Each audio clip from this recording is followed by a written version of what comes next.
TET संदर्भात लोकसत्ता पेपरला 12 February 2026 ला आलेली ही बातमी आहे.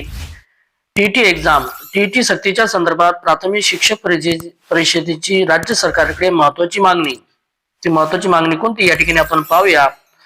सर्वोच्च न्यायालयाच्या निर्णयानुसार प्राथमिक व माध्यमिक शिक्षकांना 2 वर्षात शिक्षक पात्रता परीक्षा म्हणजे टीईटी उत्तीर्ण होणे बंधनकारक केल्यानंतर राज्यात शिक्षक संवर्गातून पदोन्नती पदे भरण्याच्या प्रक्रियेत शिक्षक पात्रता परीक्षा उत्तीर्ण असणे अनिवार्य करण्याचा निर्णय शालेय शिक्षण विभागाने घेतला आहे.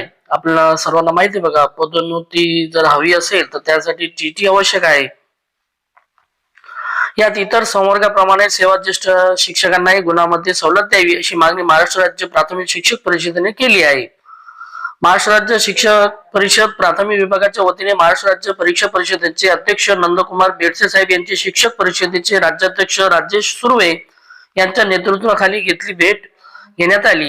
या भेटीत झालेल्या चर्चेत सेवाज्येष्ठ शिक्षकांच्या सवलतीचा मुद्दा अधोरेखित केला आहे.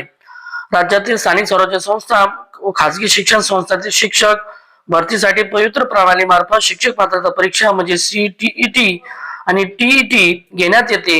ही परीक्षा उत्तीर्ण होण्याकरता अनुसूचित जाती व अनुसूचित जमाती, विमुक्त व भटक्या जमाती व इतर मागासवर्ग दिव्यांग यांच्यासाठी 5% गुणांची सवलत म्हणजे उत्तीर्ण होण्यासाठी 55% गुण असणे आवश्यक आहे. म्हणजे 150 पैकी 83 गुण असणे आवश्यक आहे.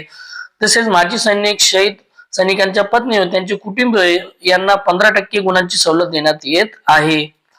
याचप्रमाणे राज्यातील स्थानिक स्वराज्य संस्था व खाजगी शिक्षण संस्थांमधील ज्या शिक्षकांची सेवा 15 वर्ष व त्यापेक्षा जास्त सेवा झालेली आहे अशा सेवाज्येष्ठ शिक्षकांच्या वयांचा, मानसिकतेचा व अभ्यासक्रमाचा विचार करून उत्तीर्ण होण्यास 15% गुणांची सवलत देण्यात यावी. म्हणजे सीटीईटी आणि टीईटी परीक्षा उत्तीर्ण होण्यास किमान 45% गुण करण्यात यावे. अशी सवलत दिल्यास कार्यरत शिक्षकांना ही परीक्षा उत्तीर्ण करू शकतील अशी मागणी यावेळी करण्यात आली. या संदर्भात महाराष्ट्र राज्य परीक्षा परिषदेचे अध्यक्ष नंदकुमार बेडसे साहेब यांनी सकारात्मक भूमिका घेतली असून उचित कार्यवाही करण्यात येईल असे आश्वासन देखील या ठिकाणी राजेश सुर्वे सर यांना देण्यात आले.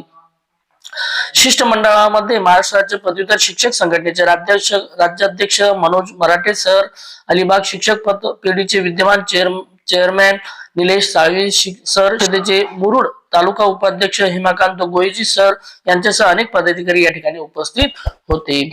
अशाच प्रकारचे व्हिडिओ आवडल्यास व्हिडिओ लाईक, शेअर आणि सबस्क्राईब करायला विसरू नका. थँक्यू.